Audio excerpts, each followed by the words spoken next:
Strange creatures don't just lurk in the forests and dark places. Sometimes they stalk the open deserts, and they're far more bizarre and disturbing than the old Wendigo and Skinwalker.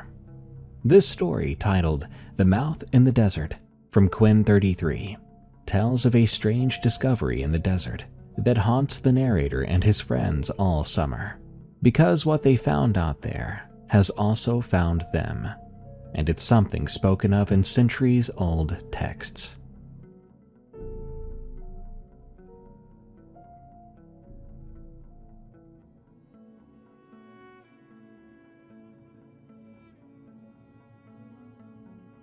Some quick context.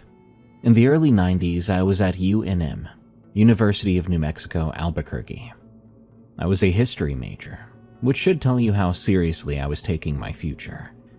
I had a group of friends, maybe 6 or 7 of us, depending on the week, and we were the kind of college kids who thought we were outdoorsy because one of us owned a tent. We would load up on weekends, sometimes over breaks, driving out into the desert or up into the mountains, setting up camp somewhere, probably illegal, and we would drink until we couldn't see straight. We thought we were having adventures. Mostly we were just young and bored, and back then gas was cheap. The core of the group was me, my girlfriend Trisha, and my buddy Benjamin, aka Ben. I'd known him since 7th grade back in Tucson. A very friendly guy. He could walk up to a complete stranger at a party and just chat away. And people loved him for that. He had a big and loud personality. He would fight a vending machine if it shorted him a Coke. Trisha was quieter, but so damn smart. She wouldn't let you forget it. But I don't mean that in a mean way. She would just give you this look when you said something stupid, this little half smile, and you would just know. I loved her a lot. That's relevant later. The rest of the crew floated in and out. There was Danny, who was Ben's roommate. He always had some of the good stuff, if you know what I mean. Sheila was Trisha's friend from her intro psych class. She and Danny were dating or hooking up or something. It was never clear. Royce was an engineering kid, quiet too, but he had this massive old Chevy Suburban that we could all fit into, including our gear, so he was automatically invited everywhere. Then there was Kim, who came out with us a couple times early on, but then stopped. I think she started dating someone who had better weekend plans than us. But yeah, we weren't serious campers. I want to be clear about that. We didn't have GPS. I'm not sure who had GPS back in 1993. We had a road atlas, and if we were lucky, a gas station map Ben had stuffed in his backpack. We'd pick a spot based on someone's recommendation, usually Ben saying he'd heard about some place from a cousin or a guy in his dorm, or a guy he'd met at a party. Half the time, the spot would be nothing, just flat empty ground with some scrub brush. We'd drink there anyway and drive home Sunday, feeling sunburned and dehydrated, never sure if the time we'd spent there was meaningful. Now it's time to talk about what we found out there, near the Jornada del Muerto basin. I've gone almost 30 years without writing this down, and I think that was a mistake. This would have been in late March, maybe early April of '93, spring semester. Ben had been talking all week about a spot south of Socorro that somebody, I honestly don't remember who told him, said was incredible. Like Mars, he kept saying. Red dirt, flat for miles, mesas in the distance. The Jornada del Muerto is this long stretch of desert basin between the Rio Grande and the San Andres Mountains. The name means Route of the Dead Man in Spanish, which should have been our hint, but we were 20 years old, and that kind of stuff sounded cool, not like an omen. We piled into Royce's Suburban one Friday afternoon. All 7 of us. Me, Trisha, Ben, Danny, Sheila, Royce, and Kim. We had 2 tents, a cooler full of Keystone Light, a bag of ice that was already melting, and a bunch of canned food nobody was going to cook properly. Trisha had a paperback tucked into her jacket. Royce had the atlas open on the dash. Ben was in the back talking too loud about whatever, probably a girl or class he was failing. Danny was already rolling a joint. Kim told him to wait until we were at least out of Albuquerque. It was a good day. I remember the light when we got south of Belen, how the sky opened up and everything went gold and flat. Trisha was next to me. She put her hand on my leg, and I felt like I had everything figured out. Now I know I was young and stupid. We got off the highway around 5. Then we took a county road west, followed by a dirt road that was barely a road at all. Royce's Suburban handled it fine, but we were getting bounced around pretty good. The landscape was exactly as Ben promised. So empty it's hard to describe if you weren't there. Less sand dune and more hard-packed dirt, reddish-brown, with low scrub brush and the occasional juniper that looks like it died 10 years ago, but is technically still alive. There were mesas way out on the horizon, those flat-topped shapes that looked like they'd been cut with a knife. And absolutely nothing else. No houses, no fences, no power lines, nothing. We found a spot near a dry arroyo. A wash, basically, a creek bed with no creek in it, and we set up camp there. It was a decent spot. Flat ground for the tents, some rocks for a fire ring, enough dead brush around to get a fire going. We set up while there was still light out, and then we did what we always did. We sat around the fire and drank, talking crap. I remember Royce and Kim arguing about whether we'd come the right way. Danny and Sheila disappeared into one of the tents for a while and came back acting like we didn't know what they'd been doing. Ben did most of the talking, as usual. Trisha leaned against me with her book and read by firelight when the conversation got boring. It was a good night. What could go wrong at that age when you're with your friends and the stars look so bright it almost doesn't look real? I remember thinking that this was what life was about. This over and over until you grow old and die. Funny that I never really had a night like that again after. I woke up early the next morning, I think around 6:30, which was unusual for me during a camping trip. Trisha was still asleep in the tent. I crawled out and the air was cold. Desert mornings can be very, very cold. Folks don't realize that, and the sun was just barely coming up over the eastern mesa. Everything was still, quiet, and the light was this pale orange color. Ben was up. He was sitting on a rock near the dead fire, drinking water from a jug. He seemed to be lost in thought. He did that sometimes. For all his loudness, Ben had this other mode, where he would just sit and stare, and you could tell he was thinking about something that he did not want to talk about. Ever. I sat down next to him, and we didn't say much for a while. Eventually, he said he wanted to walk out toward the mesa, just to see what was out there. I said, sure, sounds fun. We woke Trisha first. She would have been so pissed if we left without telling her. She put on her boots and jacket and came along with us. Everybody else was dead asleep. We walked east-ish. The terrain was flat with a gentle slope upward, and the ground was rocky. We were about 15 or 20 minutes from camp when Ben stopped and pointed. There we saw a deer up ahead, about 100 yards out. Something looked wrong immediately, but my brain took a while to catch up. The deer was on its side, kind of, its front legs stretched out in front of it.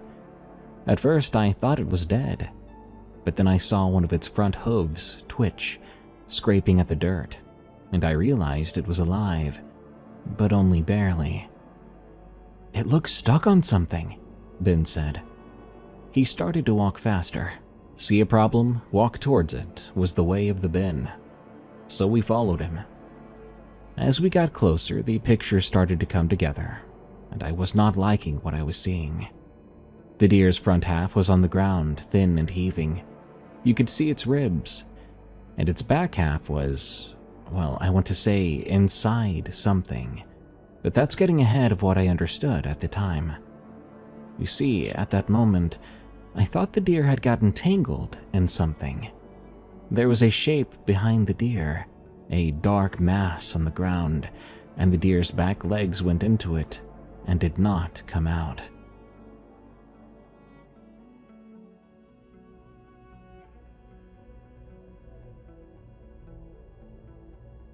I thought it was a dead animal, like a cow carcass or something that had been rotting in the sun for too long. It was dark, mottled, with a leathery texture. It humped up from the ground maybe 2 feet high. It was shaped like, well, I don't even know, like a collapsed bag of something. There was no true form to it. It just slumped there on the dirt. But then we saw the skull. On one end of the mass, partially resting against the ground, was a skull. White, smooth, and very messed up. Because it didn't look like a cow skull or a coyote skull. It looked human. The proportions were human. Forehead, eye sockets, cheekbones, but no lower jaw. The skull just sort of ended where the jaw should have been, and below it the dark mass began. The mouth wasn't on the skull. The mouth was the whole body, or the opening of it. That's where the deer's legs were going. I had no idea what I was looking at. My brain was just feeding me wrong answers. It's a dead, rotten cow. It's a pile of old, melted leather. It's trash someone dumped. The skull is a rock that looks like a skull, and so on. I was standing maybe 10 feet away from it, and I was still telling myself that what I was seeing was somehow something normal. Ben wasn't having the same problem, and if he was, he pushed past it faster than I did. He walked right up to the deer and grabbed on to both front legs. "Help me pull it out," he said. Trisha replied, "Ben." Just his name, just like that. A warning, but he didn't listen. I grabbed the deer's midsection. It was warm and trembling, and I could feel its heartbeat going fast under my hands. Together we pulled. The deer slid toward us maybe an inch, and then it stopped. There was resistance, not like it was stuck on a branch or wedged against something, but like it was being held onto. Something had a hold of it. Something was holding on from inside that dark opening. Ben adjusted his grip and pulled harder. He was a strong guy, but the deer didn't come toward us. It slid the other way, deeper in, about 2 inches. I heard a sound suddenly, like a boot being pulled out of thick mud, but in reverse, a sucking sound. The deer's back legs, which I couldn't see at all now, were just gone. Up to the haunches. The dark mass hadn't moved, though. The skull hadn't moved. Nothing had visibly changed on the thing at all. But the deer was going in. Ben let go and stepped back so quickly. The release of his hold on the deer nearly knocked me over. His face was white. I'd never seen Ben scared before, not once. He looked like a kid scared of his own shadow. "What the hell is that?" Trisha asked. But none of us had an answer. She was standing about 15 feet back, and she hadn't come any closer. Another reminder that she was much smarter than the both of us. We stood there. I'm not sure how long, maybe 30 or 40 seconds, but it felt much longer. The deer's front hooves were still scraping at the dirt, but slower now, weaker. The mass sat there on the ground. The skull caught the early sunlight, and it was so white it almost glowed. The eye sockets were dark and empty. They pointed at nothing. The whole thing was so still. Thinking about that part now gives me the heebie-jeebies. It was so clearly alive. It was swallowing a whole deer, but it looked as dead and inert as a pile of rocks, like it had been sitting in that spot for 100 years. Ben picked up a rock then, a good-sized one, and threw it at the mass. It hit with a dull thud, like throwing a rock at a heavy bag. The thing did not react, not a bit. The skull didn't move. The only thing that changed was the deer, which suddenly slid in another half-inch with that same slow, wet, sucking motion. "We need to go, now, please," Trisha said. We went. We turned around and walked back toward camp. We were so busy walking as quickly as we could that we didn't utter a word. I kept wanting to look back over my shoulder, and I did twice. The second time I could still see the deer's front legs moving against the sky. Just a little, the hooves catching the light. We left that deer there. That's something I've carried with me for a while. We just walked away from it. I know we couldn't have done anything. I realize that. I've told myself that 1,000 times. We could not have pulled it free, and we sure as heck weren't going to fight that thing with our bare hands. But we left a living animal to be slowly swallowed alive by something that shouldn't exist. And I hear the sound of it sometimes when I'm trying to fall asleep. That patient, sucking, wet noise. Back at camp, we told the others. Danny said it was probably a big snake, and Roy said maybe a sinkhole or some kind of natural formation the deer fell into. Kim just didn't want to talk about it, and she went to sit in the Suburban. Sheila asked if we were screwing around, but then saw our faces and didn't ask that again. We packed up. It was probably only 9 a.m., and we had planned to stay until Sunday, but nobody argued about leaving. The ride back was quiet. Ben stared out the window and Danny put on the radio, and we listened to some country station that was coming in from Las Cruces, and nobody changed it, even though none of us liked country. Trisha held my hand, but she was somewhere else in her head. On Monday, we went back to class. It was like we'd all silently agreed to ignore what happened. The desert can be a weird place. Probably some sort of weird snake. Probably something normal we just couldn't see properly because we were hungover and the light was funny. That's what we told ourselves and each other. But I kept seeing that skull. Bleach white and smooth and so very human looking. And those dark, empty sockets that weren't looking at anything, weren't looking away from anything either. Below it, that dark opening. That deer being pulled in. I couldn't make sense of it, so I tried not to think about it. That worked for a while. Ben was the one who broke first. He called me from the phone in his dorm hall on a Tuesday night. It was late, around 11. I could hear somebody's music down the corridor on his end. He said he hadn't stopped thinking about it, specifically the skull. He said he'd been flipping through textbooks in the library, trying to find anything, any animal with a skull shaped like that. He couldn't find one. He'd looked at every large predator and scavenger in the Southwest, but nothing matched. I admitted I'd been thinking about it too, but I didn't tell that to Trisha. She and I had an unspoken agreement not to bring it up, and whenever I almost did, she changed the subject. Or she would leave the room or suddenly have homework to do. I don't think she was in denial. I think she just didn't see the point in talking about something that no one could explain. She was a practical girl. It was one of the things I loved about her, and one of the things that eventually made us not work. Ben said we should talk to somebody else, a professor, someone who knew about desert wildlife or ecology. And I knew who he meant before he said it. Dr. McBride. Dr. McBride taught geology.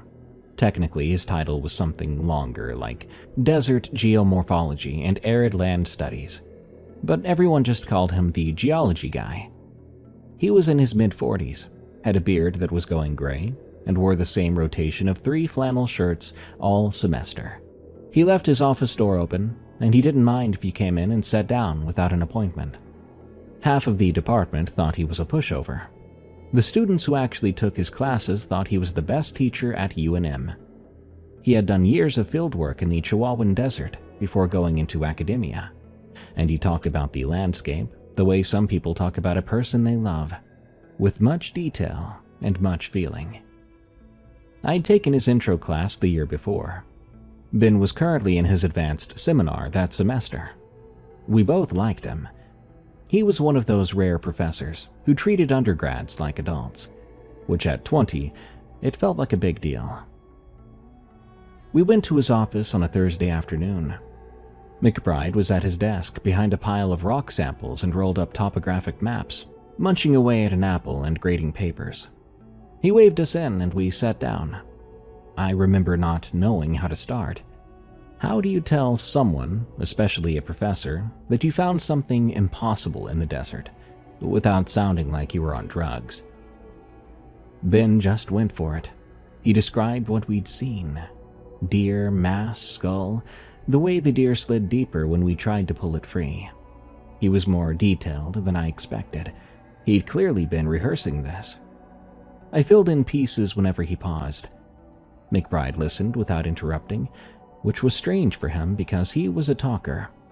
But he sat there with his apple in his hand, no longer eating it. He looked at Ben, then at me, then back to Ben.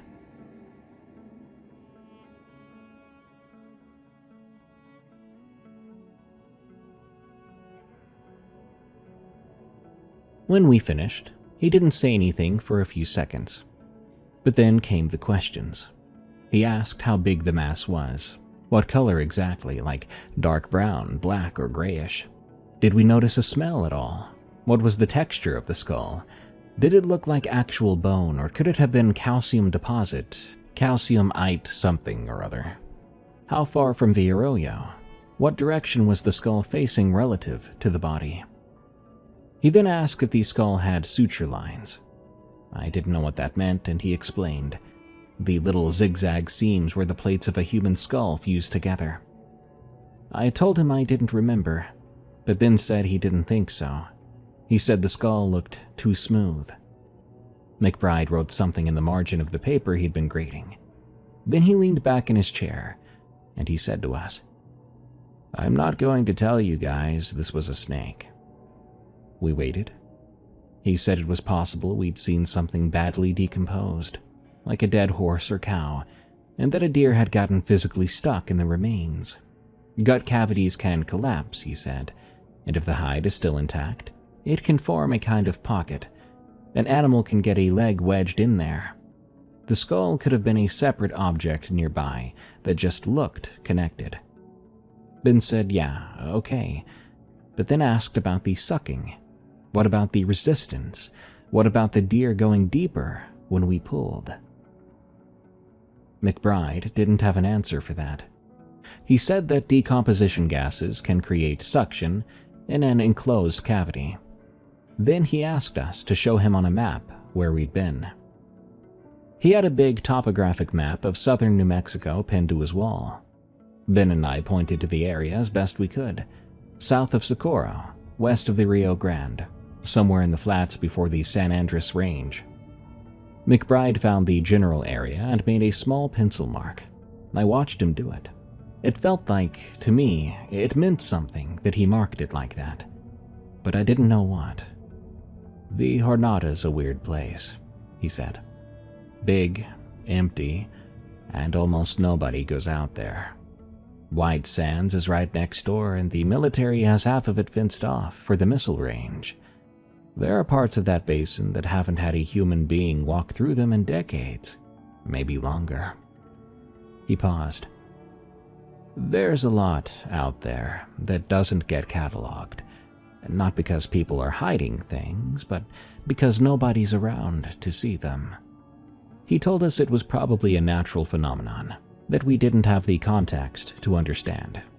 He explained the desert does strange things to dead organic material. But I wondered, was he trying to convince himself or us? We bid him good day and left after that. Walking across the quad afterward, Ben said to me, "He didn't think it was a snake either." "I know," I said.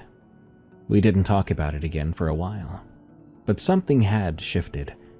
Telling McBride made it feel real again. We'd said it out loud to another adult, a scientist no less, and he hadn't laughed us away. In fact, he had marked a spot on his map. That was the first time after the event that I thought, maybe we actually saw something. We stayed away from that area for some time. Not because we were smart, but because it was the middle of the semester, and we had midterms. Plus, Trisha was working part-time at the student bookstore. Ben was also on academic probation for the second time.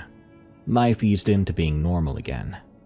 The thing in the desert was still in my head, though, but it had receded to the background, like a bad dream. You think about it less and less until whole days go by and you almost forget, but never completely.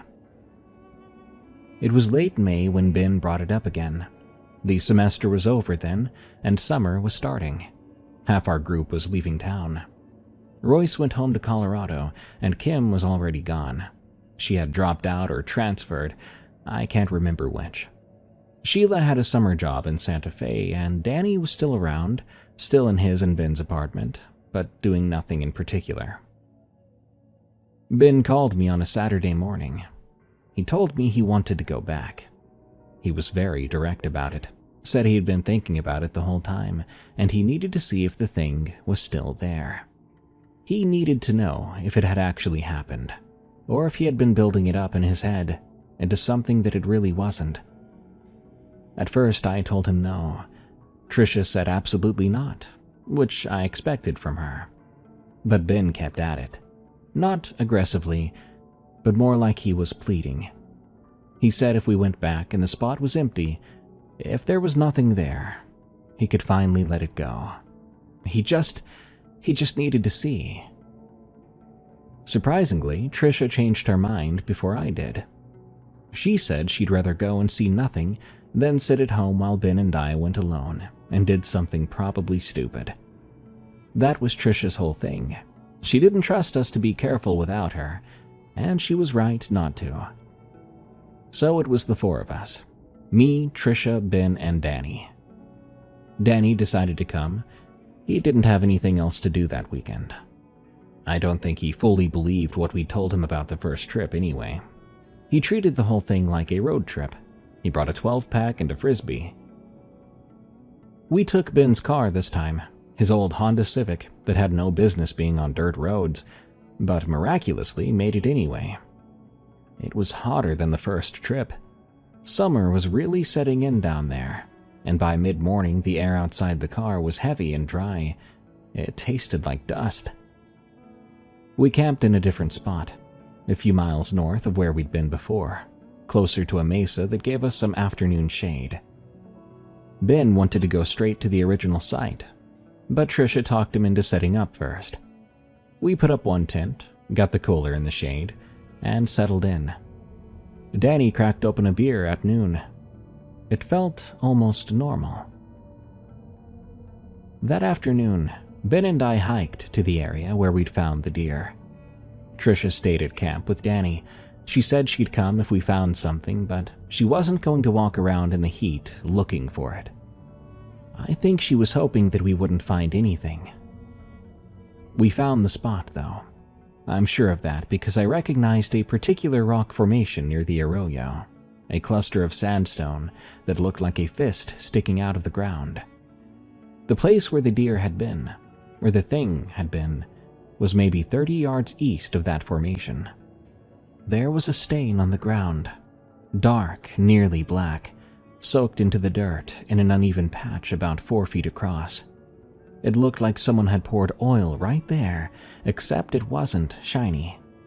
It was matte, flat, and absorbed into the earth. I crouched and touched it. The dirt was hard and dry, same as everywhere else. Whatever had left that stain was long gone.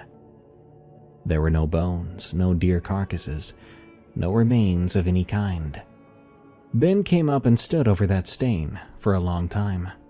He kept looking out at the surrounding terrain, turning in a slow circle, scanning the scrub brush and the rocks and the empty flats. I knew what he was looking for, but he didn't find it.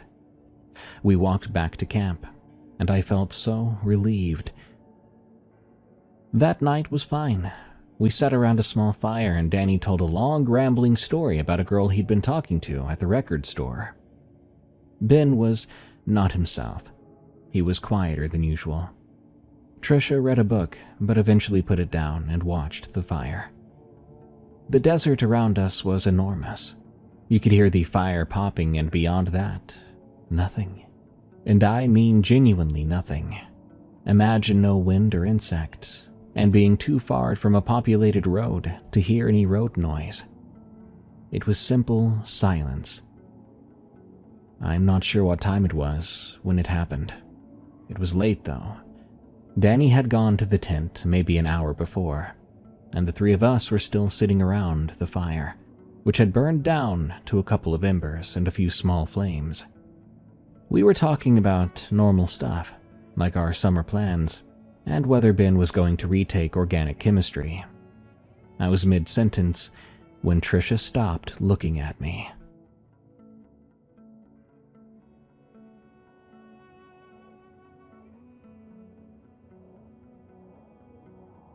She was facing me, sitting across the fire, and her eyes shifted to something behind my left shoulder. Her face didn't change much. She didn't gasp or scream or anything like that. She went completely still, like a prey animal. "Don't turn around too fast," she said. I turned around, but I listened to what she said. I didn't go fast, but it was too difficult to go slow either. Ben turned too. It was maybe 30 feet from us, right at the edge of where the firelight gave way to dark, low to the ground and flat. That same shapeless dark mass I remembered. The skull.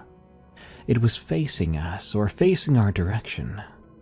It's hard to say something is facing you when it has no expression, eyes, or jaw. Only a smooth white dome with empty sockets. It was motionless, completely and perfectly still, like a rock. Like it had been there the entire time and we'd only just now noticed. For a second, I actually tried to tell myself it was a rock. My brain was doing that thing again, where it wanted any explanation besides the real one.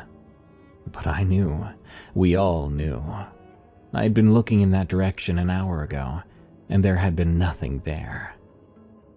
None of us spoke. We sat there looking at it, and it sat there being looked at. The fire crackled. A piece of wood shifted in the coals. I could hear Ben breathing next to me, too fast. "It's the same thing," Ben said quietly. "I know," I replied. Ben reached for the flashlight he'd left on the ground by his feet, a big heavy mag light that could double as a weapon. He clicked it on and pointed it at the thing. The beam hit it, and I could see it clearly, better than the first time. The mass was dark brown, tending toward black, and the surface had that same leathery look, like dried-out hide. But it was wrinkled, folded in on itself, not following any known anatomy. But there were limbs. I could see them now, pale, the color of the skull, pressed flat against the ground and folded alongside the body. I counted what I thought were 4, but it was hard to tell where one ended and the mass began. They looked like arms, long, thin, and overly jointed arms. The fingers were splayed flat on the dirt. The skull sat on top of it all, or at the front, resting on what I guessed was a neck. Though the neck was so slack, it was basically just a hinge, letting the skull hang forward. The eye sockets caught the flashlight beam, and seemed much deeper than they should have been. And the bone, or whatever it was seamless. There were no suture lines like Ben had told McBride. It was smooth as something that had been carved and polished. It sat there, in the full beam of the flashlight completely exposed, and still did not react. It didn't care whatsoever that we could see it. "Go wake up Danny," Ben said to me. He didn't take the light off the thing. I carefully stood up. I didn't want to take my eyes off of it, but I turned and walked to the tent. I was about 5 steps away when Trisha said something. "It moved." I spun around. The thing was in the same place and position. I looked at Trisha. "When you turned around," she said, "I swear it moved forward a little." "How much?" I asked. "I don't know. A foot." Ben was still pointing the flashlight at it. "I saw it too, man," he said. "It was like the arms just kind of dragged it. The skull kind of flopped and then it stopped." I stared at it again. It was motionless, absolutely dead still. The skull hung forward at the same angle. The limbs were in the same position, flat on the ground. But Trisha and Ben were right. It was closer.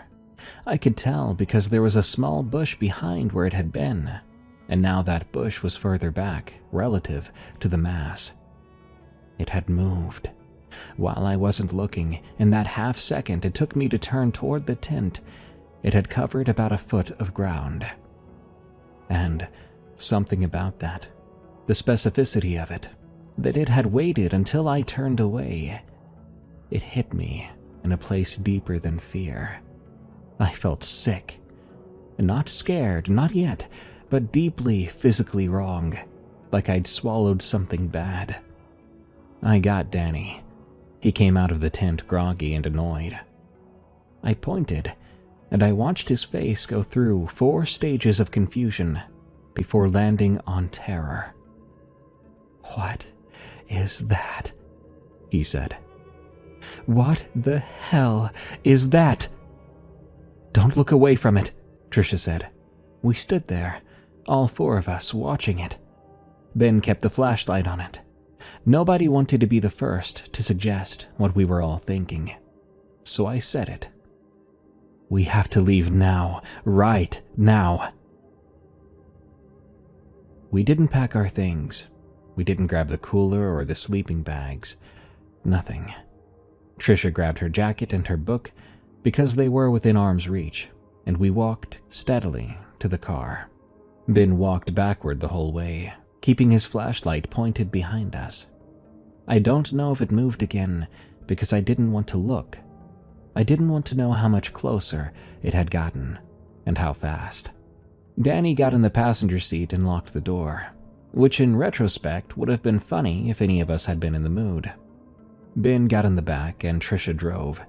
She was the calmest, the one amongst us with the least shaky hands. She started the car and turned it around.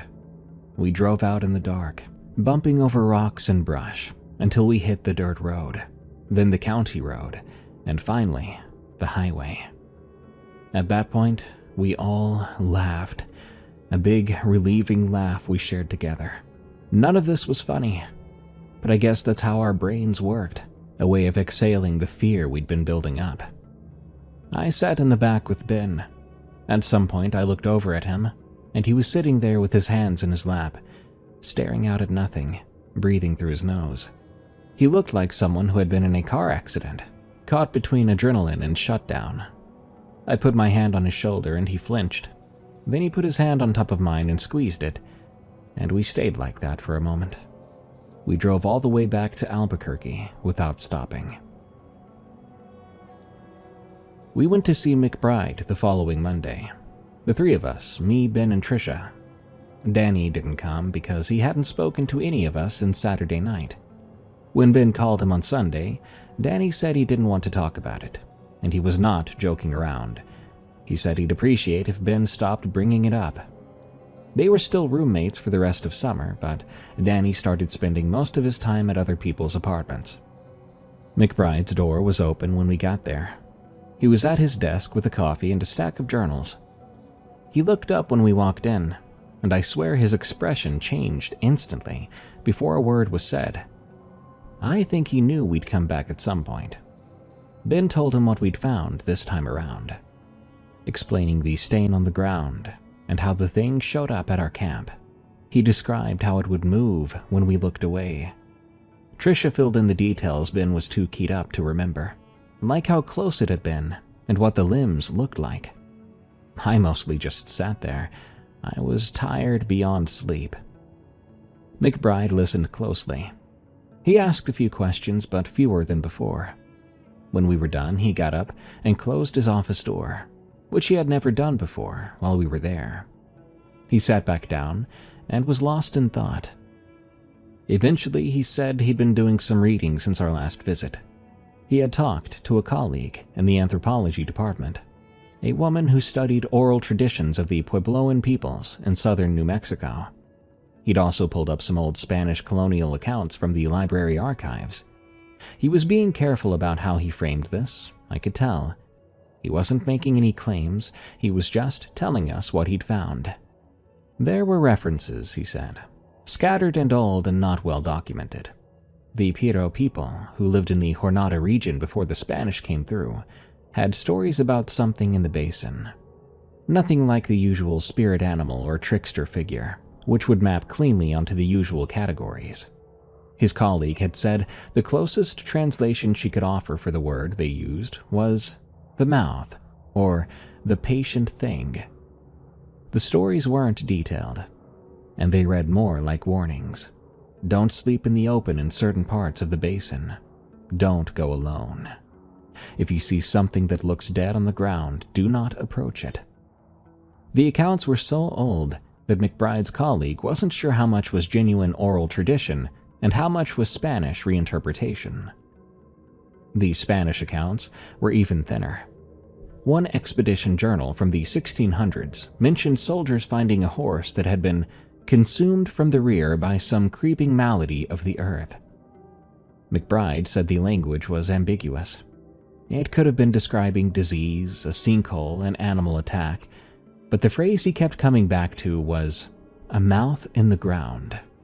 That had stuck with the Spanish diarist enough to write down.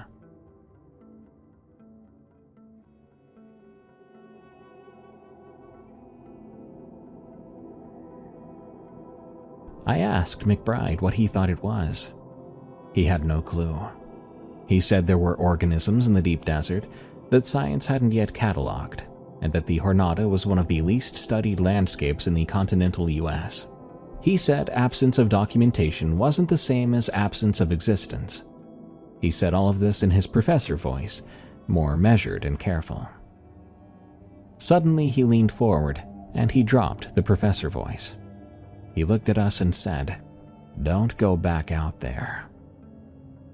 Ben started to say something, and McBride cut him off. I mean it.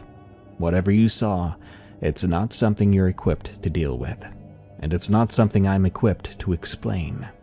Stay out of the Jornada." He let that sit for a second.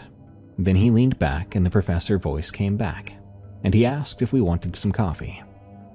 We stayed there for another 20 minutes and talked about other things, classes, plans, and normal things. But when I stood up to leave, I glanced at the topographic map on his wall, the one he'd marked the first time we came in. There were more marks on it now, 5 or 6 pencil dots scattered across the basin area south of Socorro. I didn't ask about them, but I wish I had. I also wish I never saw them, because it meant McBride had been looking for something too, or had found other reference points, and the idea that this thing, or things like it, could be plotted on a map made my stomach twist up in knots. We left his office and walked out into the sun. It was a beautiful day. The campus was green and students were everywhere, and everything was normal and fine. "He's scared," Tricia said. She said it quietly, like she was thinking out loud. "He's likely just being cautious," I said. Ben was quiet. We walked to the parking lot and went our separate ways. I told myself I was going to listen to McBride. I would stay away from the Jornada, forgetting about the mouth in the ground, and I would get on with my life. I really, genuinely meant it. It was August when we went back. McBride told us to stay away. Tricia didn't want to go, and I didn't either. But Ben seemed obsessed. He needed to go, and I could not let him do that alone. Tricia couldn't let both of us go alone either. That was the logic, That was always the logic with us. We did stupid things together because doing them apart felt worse. And Ben had been preparing. That's what worried me. This wasn't a spur-of-the-moment thing. He had bought a camera, a real one, a 35mm SLR he'd found at a pawn shop. He had binoculars, extra flashlights, batteries, a Coleman lantern that could light up a 50-foot radius. He had been out to a hardware store and bought a spool of fishing line and a bag of empty tin cans. When I asked him what the cans were for, he said he was going to string them up around the campsite as a perimeter alarm, so that we would hear it coming. The fact he said it, and not something or anything, told me where his head was at. Danny, of course, was out.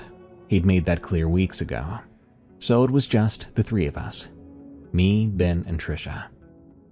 We took Ben's Civic again. The drive down was quiet. Not the bad kind of quiet from the last trip, but like we all knew that we were doing something that we shouldn't be doing. Trisha sat in the back and looked out the window. She'd brought her book, but she didn't open it. We got to the area in the early afternoon.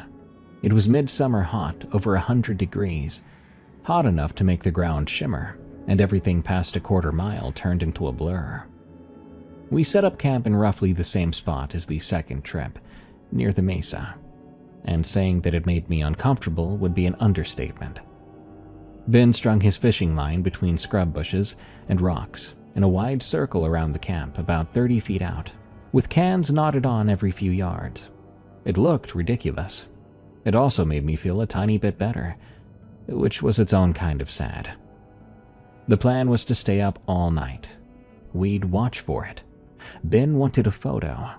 He said if he could get a photo, then at least it wouldn't just be a thing 3 college kids said they saw in the desert. It would be real, on film, and something he could show to McBride, or anyone else. I didn't tell him that I thought a photo wouldn't change anything, or that even if we got a perfect shot of that skull and that mass and those impossible limbs, people would say it was a hoax or a weird rock formation or a dead animal. I didn't say that, because I knew and he knew, and we were out there anyway already. We ate canned chili for dinner. We didn't drink any beer because Ben wanted us alert. That was a first. Trisha made coffee on the camp stove, and we sat in a triangle around the lantern with the fire going, the dark pressing in from all sides. The stars were out again, Milky Way like a smear of chalk across the middle of the sky. It was beautiful. Trisha put her hand in mine, and I held it. The hours went by. Ben swept the flashlight beam in a full circle every 10 minutes or so, methodically. The beam would travel across empty scrub and empty dirt and rocks. The fishing line would glint where it caught the light. There would be more scrub, then nothing. 10 more minutes, another sweep, nothing. I started to think and hope that it wouldn't show up. Maybe it was a territorial thing, and we were far enough from its spot that it didn't care. Perhaps it was seasonal, and it had moved on from here. I started to relax, and I remember thinking that Ben might actually get what he wanted from this trip, which wasn't a photo, but the absence of one. Proof that it wasn't following us, that it was just some animal, a weird desert thing, confined to one patch of the dirt in the Jornada. Then we could go home and slowly let it become a story we told at parties. It must have been past 1 a.m. when Ben did another sweep. The beam caught it. It wasn't at the perimeter or beyond it. It had made it inside, maybe 15 feet from where we sat, between the lantern and Ben's car. It was flat against the ground, pressed down like something that had been stepped on. The skull was angled slightly upward, about 10 or 15 degrees off the dirt, and it was pointed in our direction. The limbs were out, splayed and pressed flat. Those long, pale arms with too many bends in them arranged around the body like the legs of a dead spider. It had not tripped the cans. The fishing line on that side was still intact. I could see it running behind the thing, undisturbed. It was just there, inside our perimeter, still and silent, as if it had come from out of the ground.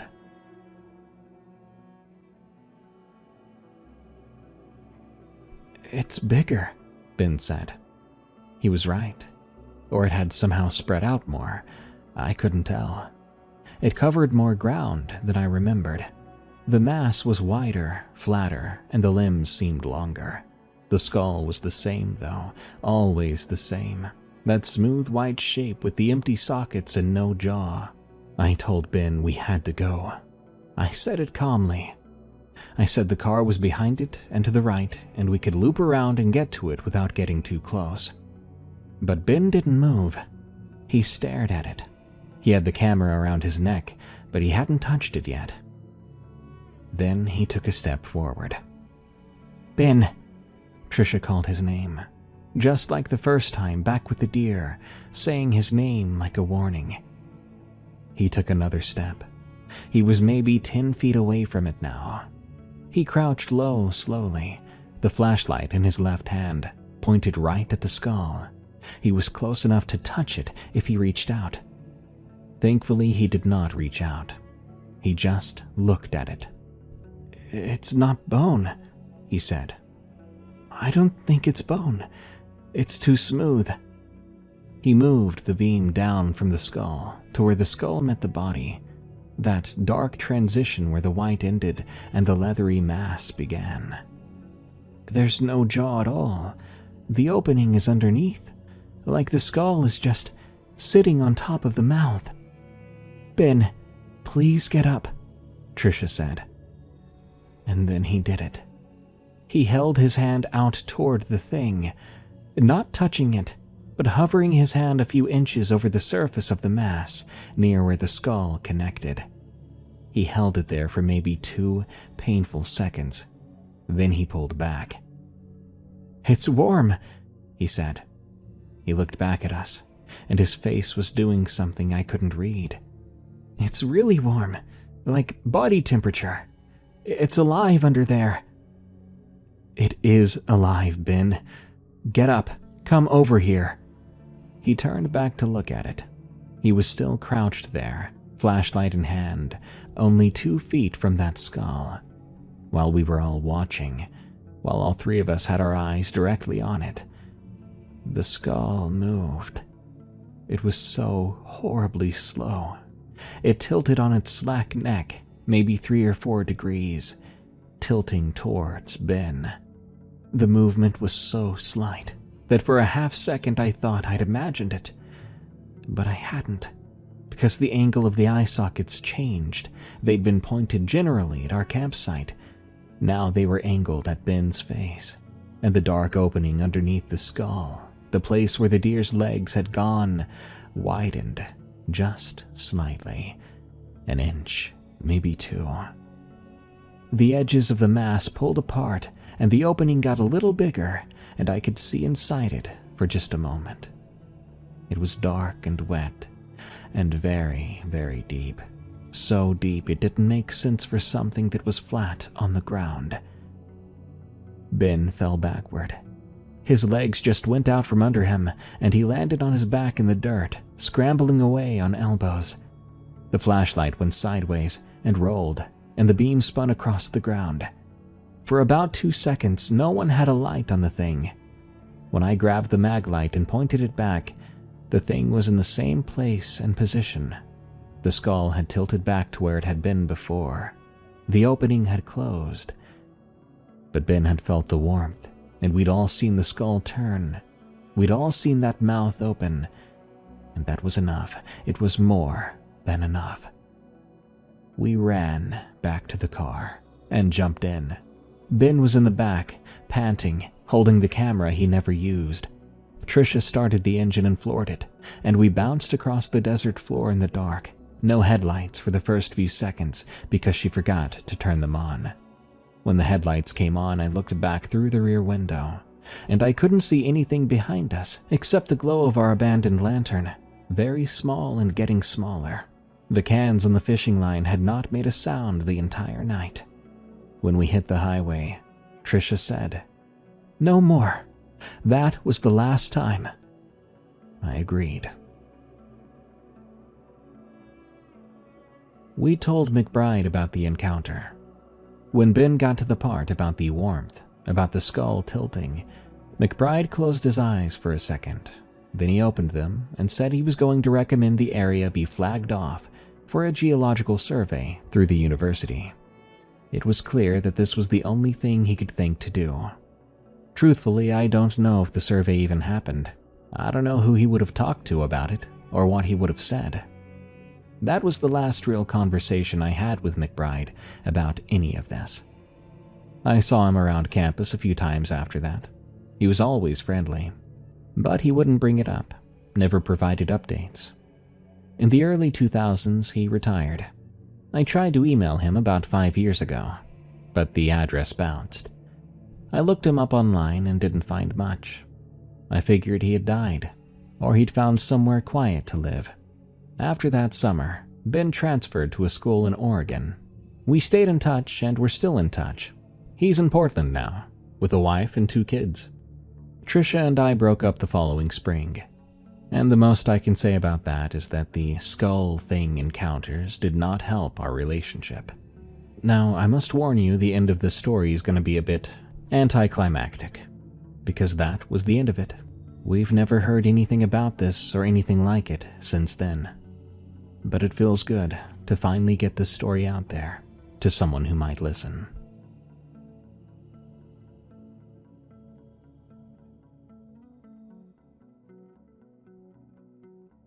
So that was one of the strangest sounding monsters I've ever read about on this show. Even now I'm struggling to properly visualize it. If there are any artists out there, send me a sketch on Twitter at Dark Prevails of what you think this thing looked like. And I promise I'll only have nightmares for a few weeks. Good night. Thank you so much for listening to this episode of Unexplained Encounters. I've been your host, Darkness Prevails.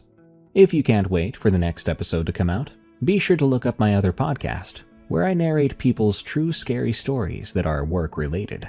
It's called Tales from the Break Room, and you can find it on Apple, Spotify, or your favorite podcast app. Thank you. Be sure to leave Unexplained Encounters a follow and rating on Spotify and Apple Podcasts too. Until next time, everyone, stay safe out there and stay creepy, because this world is a strange one.